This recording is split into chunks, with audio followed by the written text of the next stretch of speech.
हळद रुसली कुंकू हसलं मालिकेच्या येणाऱ्या पुढील काही भागामध्ये आपल्याला जबरदस्त असा ट्विस्ट पाहायला मिळणार आहे, ज्यामध्ये आपल्याला असं पाहायला मिळणार आहे की आता बाळजाने पुन्हा एकदा आढळरावांच्या आयुष्यात रांगडे पाटलांच्या घरामध्ये प्रवेश केलेला आहे। अनुसयाने ज्या खोलीमध्ये प्रवेश केला होता, ज्या बाळजाच्या वस्तूवर त्याचबरोबर खोलीमध्ये ताबा मिळवला होता, त्याच अनुसयाला आता इकडे बाळजाने धक्के मारतच बाहेर काढलेलं असतं। कारण हे फक्त बाळजाचं आहे, बाळजाच्या नावावर हे घर आहे, ही प्रॉपर्टी बाळजाची आहे, त्यामुळे मला कोणीही काही बोलू शकत नाही असा विषय बाळजाचा झालेला असतो। आणि त्यामुळे आता इकडे कृष्णाला तिने कोंडीत पकडलेलं असतं। हेच आपल्याला या आजच्या ट्विस्टमध्ये जाणून घ्यायचंय, त्यामुळे व्हिडिओ शेवटपर्यंत नक्कीच पहा। तर आता प्रेक्षकांनो, आपण पाहतोय की इथे कृष्णाला काहीच दिवस झालेले असतात सरपंच पद स्वीकारल्यानंतर, आणि त्यामुळे हळूहळू कृष्णा गावाच्या विकासाकडे ओढ घेत असते, गावाच्या विकासाचा विचार करत असते। आता तिने ग्रामसभा बोलवलेली असते आणि त्याच ग्रामसभेमध्ये आता बाळचा 24 तासाच्या आतमध्ये हे घर माझ्या नावावर आहे आणि ते प्रॉपर्टीचे पेपर घेऊन आली होती, आणि त्यामुळे आता हे दुष्यंतने सुद्धा पेपर पाहिलेले असतात आणि खरंच ते जे काही घर आहे ते बाळजाच्या नावावर आहे। आढळरावांची बरीचशी अशी प्रॉपर्टी आहे ती बाळजाच्या नावावर आहे। मग जर हे घरच माझ्या नावावर असेल तर तुम्ही मला घरातून कसे काय बाहेर काढू शकता, हा सरळ सरळ प्रश्न इथे आता बाळजाने उठवलेला असतो आणि गावकऱ्यांसमोर सुद्धा मांडलेला असतो। आणि त्यामुळे आता इकडे कृष्णा हतबल झालेली असते, तिला न्याय हा करावाच लागलेला असतो। सर्वांच्या विरोधात जाऊन शेवटी कृष्णाला आता बाळजाला घरात घ्यावं लागलेलं असतं, पण का तर फक्त घर नावावर आहे म्हणून। पण तेव्हा दुष्यंत म्हणत असतो, नाही कृष्णा, हिचं बाई ह्या बाईचं ऐकायला नको, आपण हे घर सोडून निघून जाऊया। तेव्हा कृष्णा म्हणत असते, नाही, हे आपल्या सर्वांच्या हक्काचं आहे आणि ते त्यांनी इथे आबासाहेबांकडून ओरबाडून हिसकावून घेतलेलं आहे, त्यामुळे आपण त्यांना असं घरातून बाहेर नाही काढायचं, आणि काढलं जरी तरी सुद्धा इथे आपण आपल्या हक्काच्या घरातच राहायचं, असं ती बोलत असते। पण आता बाळजाचा डोळा असतो तो म्हणजेच की अनुसयावर, कारण अनुसया आली आणि त्यामुळे ह्या सगळ्या गोष्टी झाल्यात असं तिचं म्हणणं असतं। कृष्णाला तर ती कधी माफच करणार नसते, कारण कृष्णामुळे तर तिचा मुलगा तिच्यापासून दूर गेलेला असतो असा तिचा समज असतो। आणि आता जेव्हा ती घरामध्ये येते, घरामध्ये आल्याबरोबर आता पुन्हा पहिल्या तोऱ्यामध्ये पहिल्याच वेशामध्ये ती मिरवत असते, कारण जे काही मोलकरणीचे कपडे, त्याचबरोबर गाव स्वच्छ करण्याची शिक्षा आणि साध्या वेशभूषेमध्ये आपण 2 दिवस तिला पाहिलेला आहे। पण 2 दिवस उलटले आणि त्यानंतर आता बाळजाचा कायापालटच झालेला आपल्याला पाहायला मिळत आहे। आता मैनावती, त्याचबरोबर जयकांत आणि ते दलपत ह्या तिघांना सुद्धा फार आनंद झालेला असतो, कारण सगळ्यात महत्त्वाची गोष्ट अशी झालेली असते की आता इकडे त्यांच्या हाती आणि पदरी काहीच पडलेलं नसतं। त्यांच्या हाती आणि पदरी काहीही पडलेलं नसल्यामुळे आपल्याला असं पाहायला मिळालेलं आहे की ते तिघेही जण आता बाळजाला फुल सपोर्ट करत असतात, कारण त्यांना जेव्हा बाळजा होती त्यावेळेस तरी त्यांच्या हाती आणि पदरी काही गोष्टी होत्या, पण आता बाळजा नाहीये आणि त्यामुळे त्यांच्या हाती आणि पदरी काहीही गोष्टी नाही आहेत, आणि त्यामुळे आता त्यांना हिला मदत करणं आणि ह्या सगळ्या गोष्टी करणं गरजेचंच होतं असं सुद्धा आता इकडे त्यांना वाटत असतं।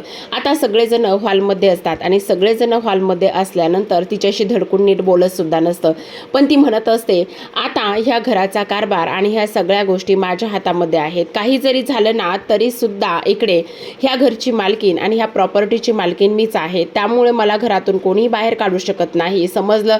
पण आता इथे जो आढळराव आहे त्यांना फार राग येत असतो, तेव्हा बाळजा म्हणत असते, ह्या सगळ्या गोष्टी राग आणि ह्या सगळ्या गोष्टी करण्याचा हा आता वेळ नाहीये, कारण काही जरी झालं ना तरी सुद्धा एक गोष्ट मात्र कायम लक्षात ठेवा, आणि ती म्हणजेच की ही प्रॉपर्टी आता माझी आहे, हे घर माझ्या नावावर आहे, समजलं।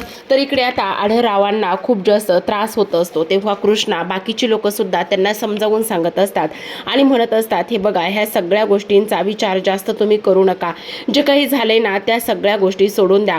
हे बघा, आता जरी घर त्यांच्या नावावर असलं तरी सुद्धा आपण कायद्याच्या बाजूने थोडासा विचार करू, कायदा काय आहे काय नाही हे सगळं आपण बघूया। आणि तुम्हाला एक गोष्ट सांगू का आबा, हे बघा, तुमची पहिली बायको कोण आहे, अनुसया जी आहेत ना, मग ते त्यांचा पहिला हक्क आहे.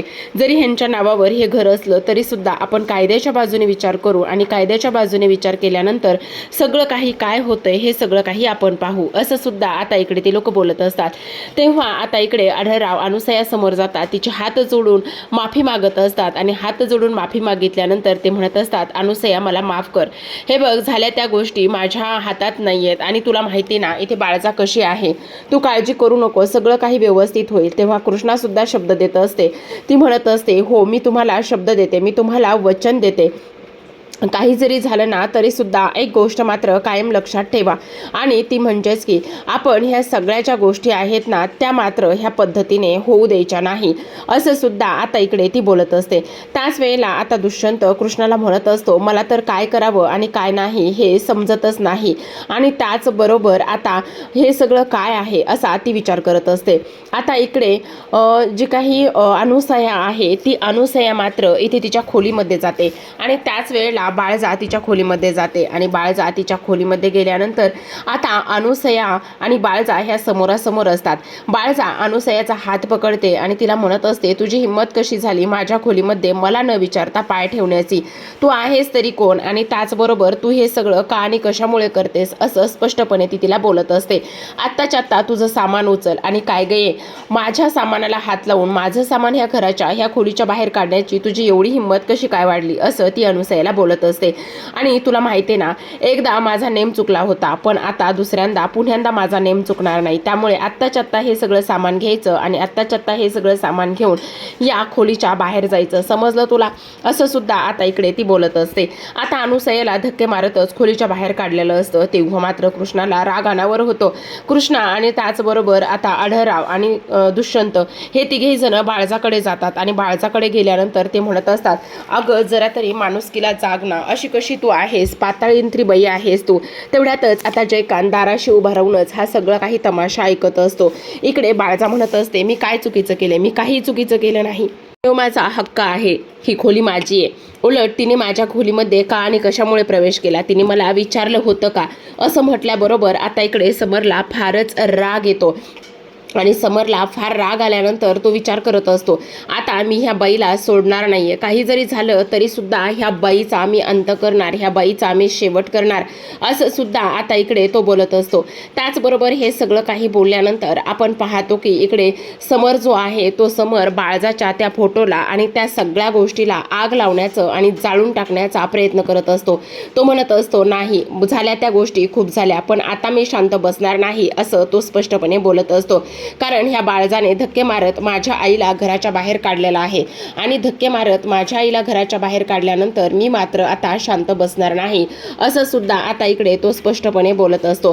त्याच वेळेला आता इकडे अनुसया आणि इथे समर हे दोघे जण एका खोलीमध्ये बसलेले असतात. तेव्हा अनुसया समरला शांत करत असते. ती म्हणत असते, हे बघ बाळा शांत हो. तेव्हा तो म्हणत असतो, का आणि कसा शांत हो मी, सांग ना आई तुम्ही कसा शांत हो. अगं आपला जो काही हक्क आहे त्या सगळ्या गोष्टी ज्या आहेत ना त्या आपल्याला मिळणार होत्या आणि ह्या अशा पद्धतीने आपल्यापासूनच त्या लोकांनी हिरावून घेतल्या आहेत. सांग ना, बोल ना, तू आपण काय करायचंय, कशा पद्धतीने हे सगळं काही करायचंय, तुला अजून सुद्धा वाटतं की मी हे सहन करावं आणि गप्प बसावं. त्यावरती म्हणत असते, हे बघ आता कृष्णीने शब्द दिला आहे ना की तिला कायद्याने धडा शिकवायचा म्हणून, मग आपल्याकडे आता दुसरा कोणताच पर्याय नाहीये, असं सुद्धा आता इथे ती बोलत असते. तर इकडे दुसऱ्या बाजूला आता जयकांत आणि समर हे दोघे जण समोरासमोर असतात.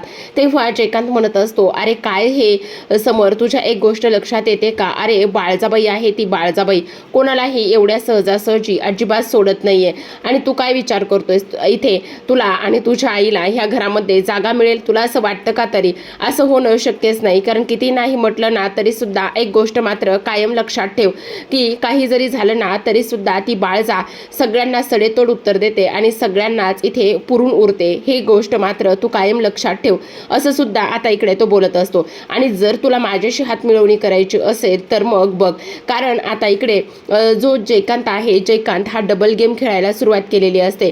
कारण त्याने तिकडे बाळजाला साथ तर दिलेलीच असते, पण इकडे आता तो हा जो काही समर आहे त्या समरला सुद्धा आता इकडे तो आमिष दाखवत असतो आणि समरला सुद्धा आमिष दाखवल्यानंतर ह्या सगळ्या काही गोष्टी ज्या आहेत त्या पद्धतीने तो करत असतो.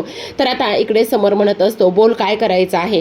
तेव्हा तो म्हणत असतो, खरं सांगू का, ती कृष्णी ह्या सगळ्याच्या ह्या पत्त्यावर आहे, म्हणजे कृष्णीमुळे हे सगळं काही होतंय.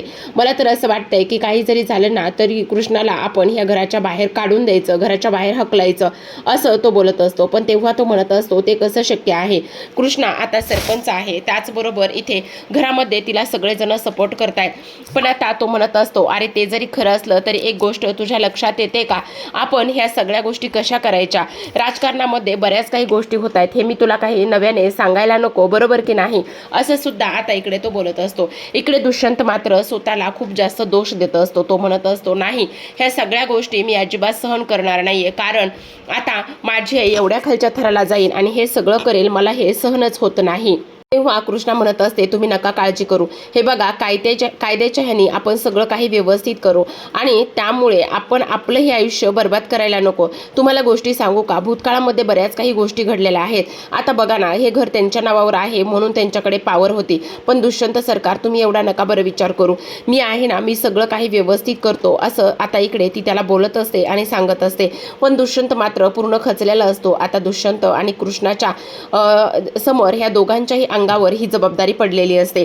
पण आता बाळजा मात्र जी समरच्या हातामध्ये पोल्ट्री फार्म, जे काही कंत्राटदार आहे, त्याचबरोबर शेती, ह्या सगळ्या गोष्टी दिलेल्या असतात, त्या तर तिने आत्तापर्यंत काढून घेण्याचा काही प्रयत्न केलेला नसतो. पण आढळरावांच्या विरोधात जाऊन ती हे सगळं कटकारस्थान नक्कीच करू शकते.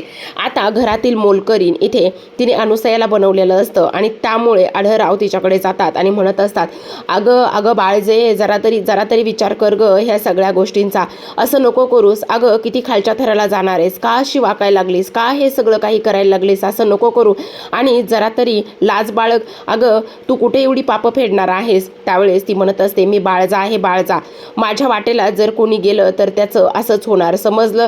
अनुसयाने माझं वैभव हिसकावण्याचा प्रयत्न केला, त्यावेळेस ती एका गोळीतून वाचली. पण आता एक गोष्ट लक्षात ठेवा, काही जरी झालं तरी ती इथून पुढे वाचणार नाहीये. आता तिने माझ्या ह्या संसारात विष घालवण्याचा प्रयत्न केला, तिने माझ्या पोराला माझ्यापासून हिसकावलंय, त्यात ती कृष्णीसुद्धा आहे, त्यामुळे इथून पुढं नीट ध्यानात ठेवा. त्यावेळेस आढळराव चिडतात आणि म्हणत असतात जर मी तुला पोलिसात दिलं तर. तेव्हा ती म्हणत असते कशाच्या हिशोबावर आणि कशाच्या बळावर तुम्ही पोलिसात देणार आहे, तुमच्याकडे काही पुरावा तरी आहे का.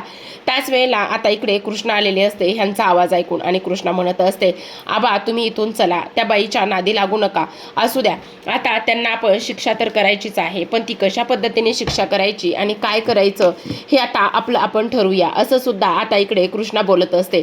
तर आता प्रेक्षकांनो, इकडे बाळजा कृष्णाला म्हणत असते काय मग कृष्णे, तू मला घरातून बाहेर काढलंस, मला गाव स्वच्छ करायला लावलंस, मला मोलकरीण बनवलंस, पण त्याचं काय झालेलं आहे ही गोष्ट तुझ्या लक्षात येते का, तुझ्या लक्षात येते का की माझ्यासोबत काय झालंय म्हणून, असं सुद्धा आता इकडे ती बोलत असते. पण आता कृष्णा इकडे म्हणत असते हे बघा असं करू नका, प्लीज तुम्ही माझं ऐकून घ्या आबा, हे बघा त्या बाईच्या नादी लागून आपल्याला ह्या सगळ्या गोष्टी नाही करायच्या, तुमच्या गोष्ट लक्षात येते का, असं सुद्धा आता इकडे ती बोलत असते. त्याच वेळेला आता इकडे आढळराव फार चिडतात आणि म्हणत असतात तू बघितलंस ना ती कशा पद्धतीने वागते आणि काय करते ते. तेव्हा ती म्हणत असते होगा आबा, आता अनुसयाबाईला सपोर्ट करणं आणि त्यांच्या पाठीशी खंबीरपणे उभं राहणं ह्याच गोष्टी आपल्याला आता इथे कराव्या लागणार आहेत. तर आता प्रेक्षकांनो, कशा पद्धतीने आता इकडे ती अनुसयाला न्याय मिळवून देईल आणि कशा पद्धतीने आता ह्या सगळ्या गोष्टीला सामोरे जाईल हे पाहणं फार इंटरेस्टिंग आहे. तर पाहत राहा लपंडाव. भेटूयात उद्याच्या भागात, तोपर्यंत धन्यवाद.